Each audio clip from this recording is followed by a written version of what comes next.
Hello everybody, glad you could make it. My name is Kaylee Ellen and welcome to 10 plants that acclimate quickly.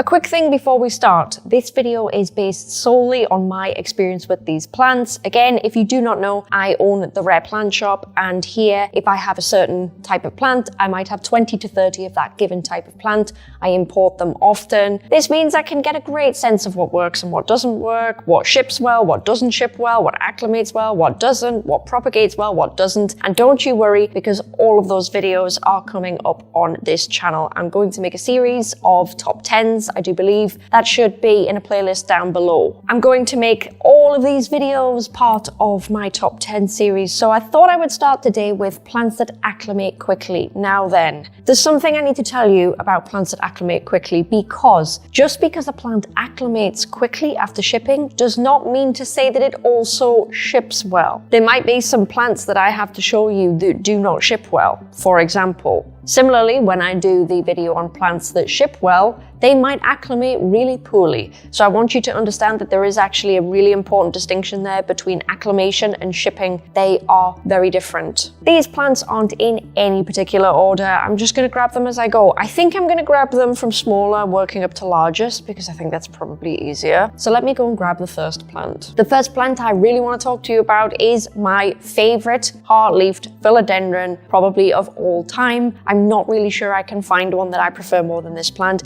but this plant is such a good plant. It's generally easy care. It does actually ship well, but it also acclimates beautifully. If you get one in bad shape, you just give it a little bit of love, it's going to come back strong. And the first plant I have to show you is the beautiful Philodendron gloriosum. You might actually see some of them on the wall behind me. There is a leaf there.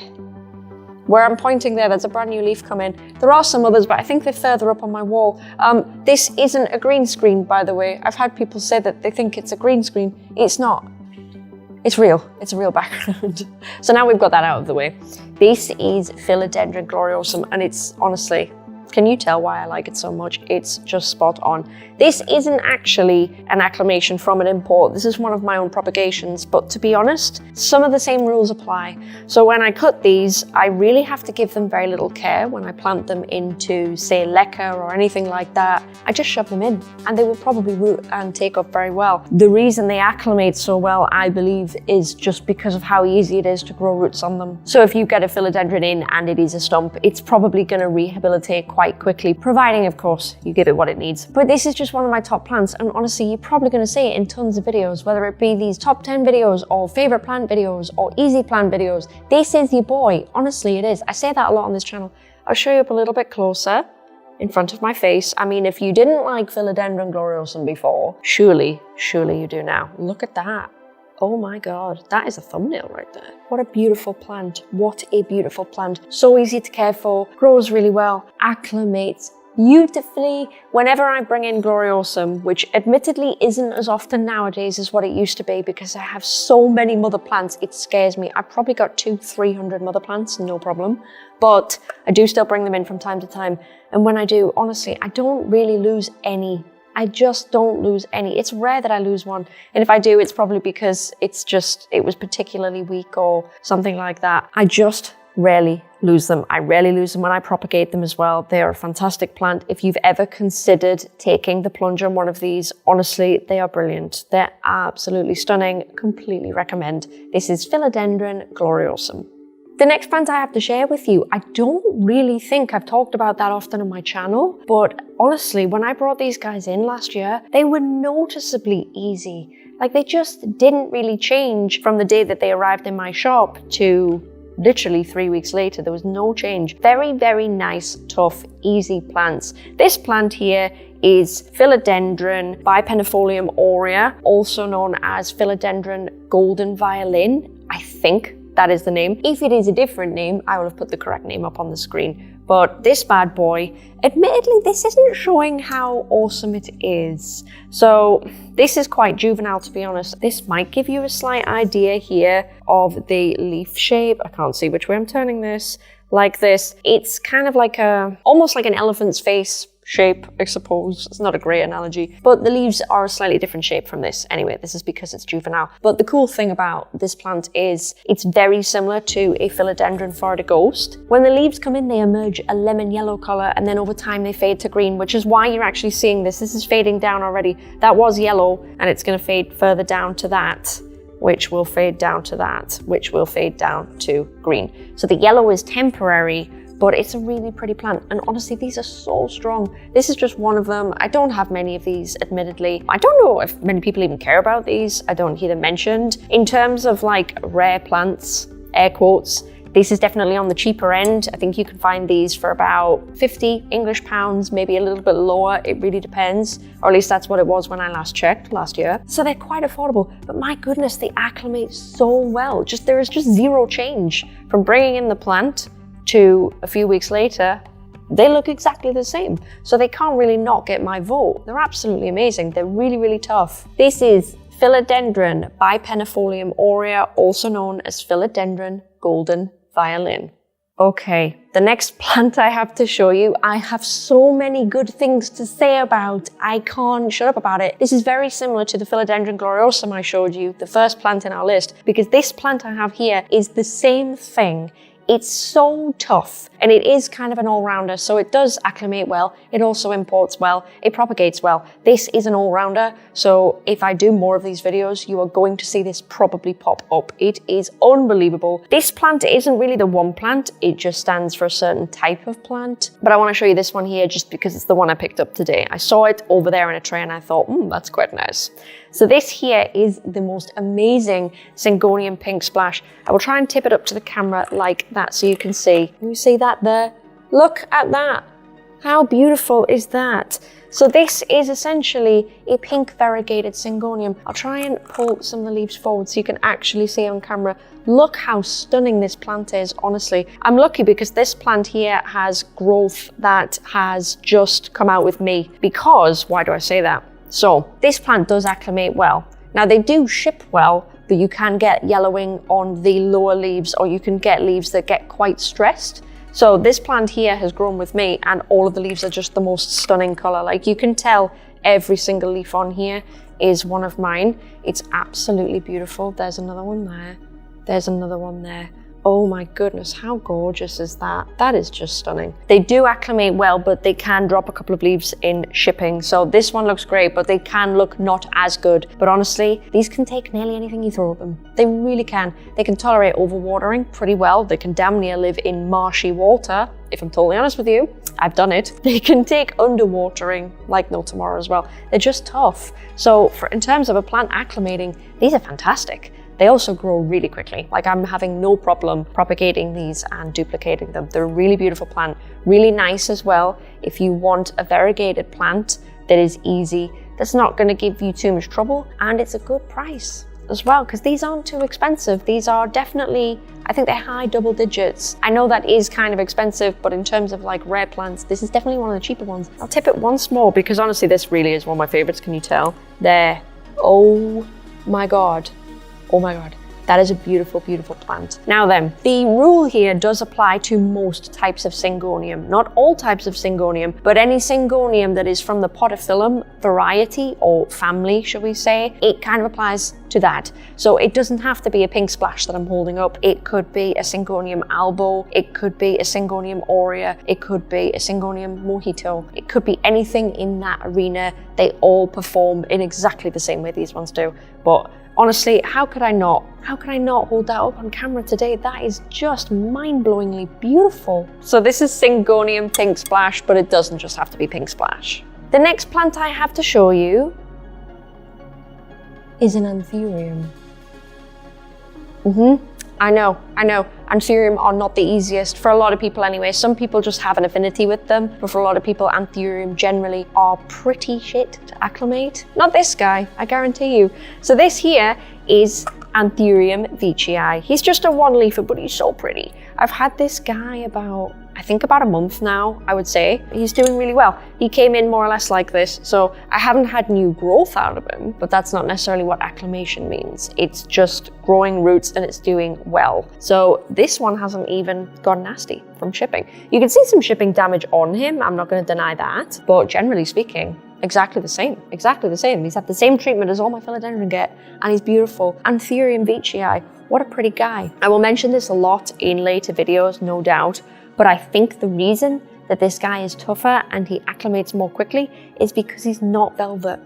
He has like a glossy, well, it's not really glossy, but you know what I mean? He's got like a rubbery appearance, texture to him. And I think that's what sets him apart from all of the velvet types. I think that the velvet types are much more difficult to acclimate, whereas these guys, pretty easy. So if you've been considering a veitchii, even though they are much higher cost on occasion because it's a king anthurium, you probably are taking less risk because it's going to acclimate pretty well. For what it's worth, they ship well too. So it's another one of my favorites. I do have my own personal one upstairs, but this is just one from my shop and he's really, really pretty. He's due a root check soon to see how he's doing. But last time I checked him, he was doing beautifully. So this here is Anthurium veitchii.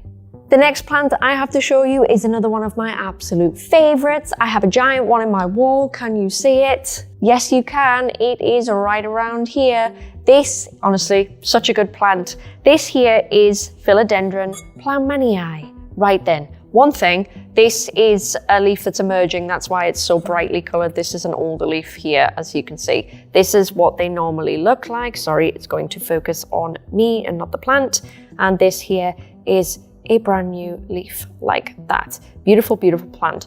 Now then, I don't know why people don't rave about these a lot more. I don't personally get it. I think it's got absolutely everything. The leaves have so much dimension to them. They have a lot of contrast and the backs of them look great as well. They're just an all-round beautiful plant. As I mentioned just before there, I do have a massive one back here. I don't know if you can see him. There he is, if I give him a wiggle. He's just been recently planted back into the wall. But honestly, these plants acclimate so well. This is another plant that when I bring them in, they don't die. They just don't die. Because sometimes I bring stuff in and it will. And it's 50-50 chance whether it, lives or dies. This is not one of them. This is fantastic. It is a crawler similar to the Philodendron gloriosum. That could be another reason why it acclimates well. It roots really well as well. I don't typically get failed propagations on these. They don't propagate as well as other crawlers, I will say that. I don't know if that's to do with the petiole being super thin and water consumption and stuff like that. So they can be a bit iffy on propagation, but acclimation, when you bring them in, they might go a bit floppy, but honestly, just leave them in water for a bit longer and they'll be absolutely fine. They do show a little bit more damage on the leaves than other philodendron as well. It shows more damage than the gloriosum, and I think that's just because the leaves are much thinner. The leaves on this plant are so much more paper thin, whereas the gloriosum are a little bit thicker. That obviously contributes to acclimation as well. But honestly, this plant is not to be sniffed at. I think it's absolutely beautiful. I would like some more of these, to be honest. Look at that. It just looks brilliant on camera as well. Some plants look good on camera and some don't. This is definitely one that does. Look at that. Ooh! Get the other leaf as well, since it's older. There you go. Beautiful, beautiful, beautiful plant. This is Philodendron Ploumannii. Absolutely stunning, well worth it. Doesn't really let me down. The next plant I have to show you looks slightly hilarious, but I think it's just popping away in the pot. It's grown quite large, actually. I'm really surprised. I only checked on this morning in order to pull it out for today's video, and I had no idea it had grown this large. So the next plant that I think is very good at acclimating, and there might be one or two people that disagree with me here, but the next plant I have for you is the Acclimate pictum tricolor. And can I just, literally, the size of this leaf.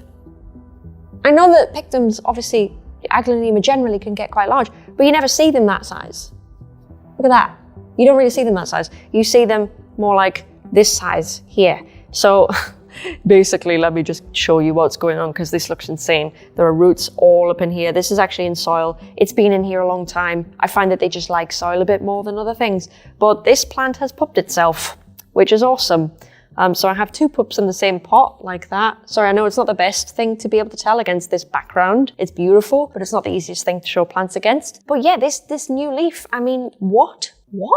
So yes, Acclimate pictum tricolor. People say that they're very difficult to care for. I don't know if it's just my conditions in here, but I'm finding them quite easy. They're a little bit finicky with light. I think they need less than what we think they do, to be honest. It's definitely a plant that you can bring the light right down, but generally they're okay. They like their feed as well. But in terms of acclimation, I bring them in. They don't suffer damage in the same way that a lot of other plants do when they're treated by the grower before they're sent, when they're dipped in harsh chemicals. These plants don't really suffer from that as much. The roots really hold their own. I think that's a good reason why they acclimate well, because the roots suffer less damage. They don't root unbelievably easy. I wouldn't say they're the fastest, but they do hold their own and they hold quite strong. That could just be down to the really woody stem. Again, it really depends from plant to plant what makes them good at acclimating. But honestly, look at this guy.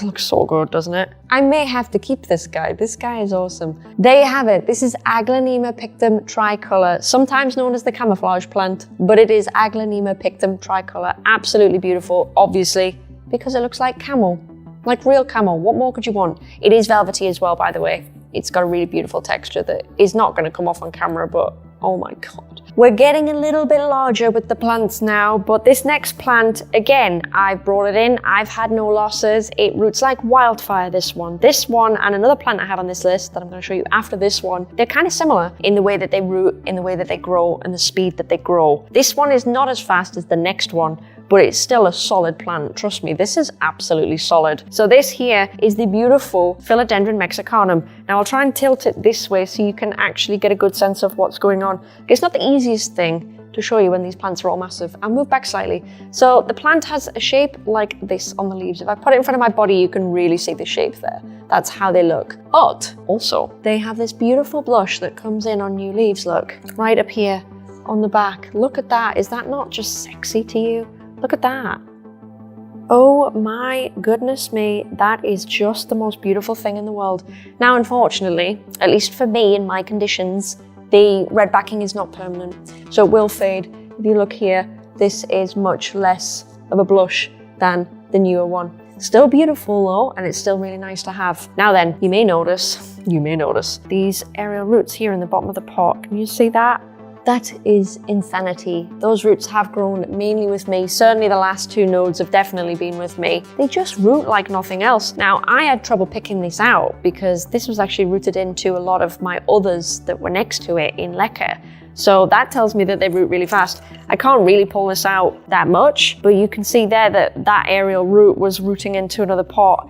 It takes no time at all for these to just stabilize. There was no real loss when I brought them in. A few of them I think had lost maybe a leaf on the bottom or something like that from shipping, but generally they were fine. I don't even think they were really that dehydrated when I brought them in. It was a long time ago. I think I brought these in like February of this year. These have been with me a long time. You can probably tell by the lack of transit damage on the leaves. They've been with me a while, but they're just so good to acclimate. They're probably ready to leave me now and go to a new home, but I need to let you know how good these are at acclimating. Zero issues. They pretty much stay how they came in. Completely and utterly recommend this one. Also, it looks like it's going to be an absolutely fantastic climber because the aerial roots travel for days. So this here is Philodendron mexicanum, and it is absolutely stunning. So this next plant is like the last plant on steroids, and I'm not even kidding. This is out of control. I would honestly describe this one as out of control. I'm going to waste no time. This here is, oh my goodness, this here is Philodendron Paraíso Verde. Now let's just take you on a tour of this plant before I tell you why it is awesome, although the big indicator is here. So if I show this up to the camera, you'll see the insane amount of roots there are. It's not just those though. It's not just those. Those are aerials that have decided that they're going to become just full-on roots. But also, if I tilt it this way, you can see here, there's an aerial root that's just decided to grow around the pot. And it's just circling around repeatedly. How awesome is that? So these plants pretty much don't take any damage. Again, I think they might drop a leaf or so at most. You won't lose it, you really won't. I would honestly describe them as ferocious. I don't often use that term with plants, but I would with these. They're absolutely insane. So apart from this ridiculousness, because obviously this was rooting into other things, the cool thing about this plant is that they kind of resemble a billieti, but not. They have these really cool, I had a name for it a while ago and I can't remember what it was, but it's like a minty, mottled kind of spray paint effect to the leaves where you get lighter colors and then darker colors. That is part of the plant, by the way. It can disappear depending on light conditions, but it can come back. It's not once you get this, they are green forever. It really is dependent on light conditions. Like that one there's gone completely green. That almost looks like a billotype, which is a shame. I think, if I'm correct, they like lower light to keep the pattern, not higher light. I will do some experiments on that and check. I have way more of these. They are taken over the shop. I actually can't get rid of these quick enough because they're so fast. They really are just growing everywhere. Case in point, I think I have a couple on the wall. I don't know if you can see. If I move back here, this guy right here, don't know if you can see. Yeah, you kind of can. That is a Paraiso Verde. I actually have one up here. Can you see that one? Yes. I have a few on there, but it's basically this guy. And this is why I put it on the wall, because they are absolutely insane. There's been zero issues with that one going on the wall in terms of acclimation. They are just hardcore. They're absolutely hardcore, ferocious, tough plants. Philodendron Paraiso Verde. Okay, this next plant I have to share with you is another absolutely all-rounder for me. It ships well, it acclimates well, it doesn't necessarily propagate well, but it's a very easy care plant. This is one of my favorites, and this is great if you just want something completely different in your plant collection. I'll have to hold him very carefully because he doesn't have an outer pot. This here is Anthurium vitarifolium. Now then, what's cool about this one? Well, the leaves, it's so difficult to describe them. I normally describe them as feeling like actual belts because a lot of the time these leaves feel like genuine leather. It's so weird. I know that sounds insane if you've never felt the plant, but I think people that own the plant know what I'm talking about. You get the most beautiful, beautiful leaves on these things. Honestly, just stunning long belts. And the more the plant grows, the longer these belts will be, and they will look unbelievable. They're an absolutely fantastic plant. Bringing these in, again, nothing happened. Didn't even drop a leaf. The roots were absolutely insane. The roots are very similar to the roots of Anthurium clarinervium. If you have any experience with that plant, this plant I like to think is kind of the hanging version of it. It's got these roots that are so tuberous, they can dehydrate and then hydrate again without them basically becoming desiccated or rotting or anything like that.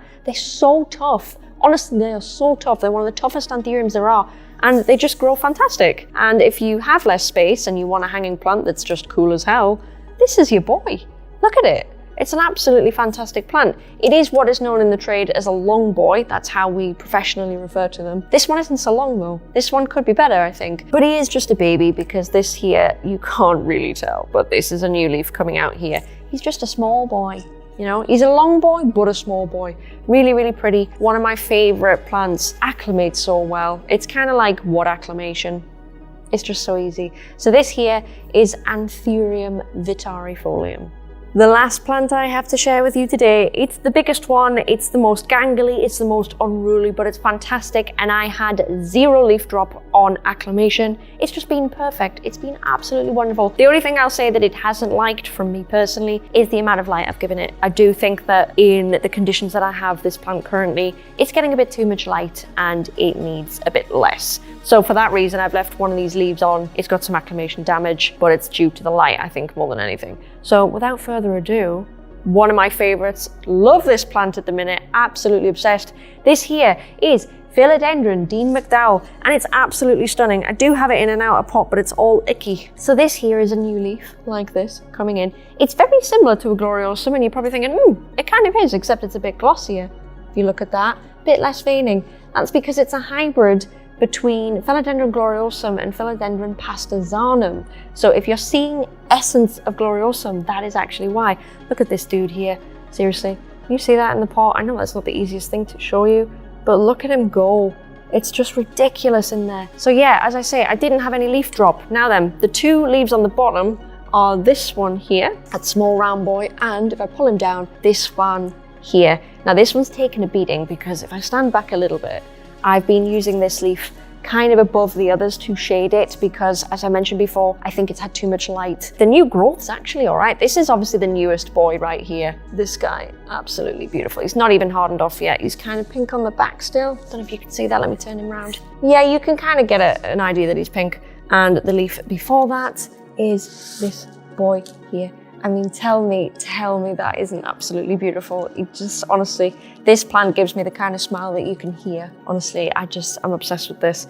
But yeah, when I brought them in, I didn't bring that many in because these are actually very expensive, but I brought them in, no problems. literally no problems. I find this generally with crawling plants. Now that could be my conditions. It just could be, but particularly here, I don't seem to have many issues with crawlers, and this is certainly one of them. But if you want to think of it this way, Gloriosum is very great on acclimation. It's awesome. It was the first plant that we talked about. So given that, to see a plant with a hybrid, you know, with some Gloriosum in it, it doesn't really surprise anybody that it's also very good. It is pricey at the minute. I think it's more pricey than Gloriosum just because they're not as known. I think they were a couple of years ago, but they're just kind of not now. Beautiful plant though, and I do recommend. They just don't have issues acclimating. There you have it, the last plant on my list that is absolutely excellent in terms of acclimation. This is Philodendron Dean McDowell, a hybrid between Philodendron pasterzanum and Philodendron gloriosum. And that concludes my top 10 plants that are absolutely excellent to acclimate. Again, not all of these plants ship the best. I wouldn't put them in the best category. That is a separate video. So if and when I produce that video, you may see some things that repeat, some things that seem contradictory. And honestly, some plants ship great and then decline on arrival. Some plants ship great and acclimate great. Some plants ship terribly and acclimate terribly. It really does depend on the type of plant and of course the conditions you have at home. So if you're finding slightly different things to me, that could be because you have different conditions. My conditions here are around about 28 degrees Celsius. It's very hot in here right now. I don't know how I'm holding this down in this top. And we're at around about 80% humidity. It does kind of fluctuate between 70 and 80, some days even 85, it really depends. So we are very hot here and we are very humid. Thank you very much for watching this video. If you like this video, then please leave a like. It really helps me out with all that algorithm stuff that no one really understands. If you'd like to see any more of my content, even a tour of this place, if you haven't seen what I've got going on, then please feel free to subscribe. You can look at my channel and everything is laid out for you in playlists. Thanks very much for watching, guys. I love you all, and I will see you next week. Bye.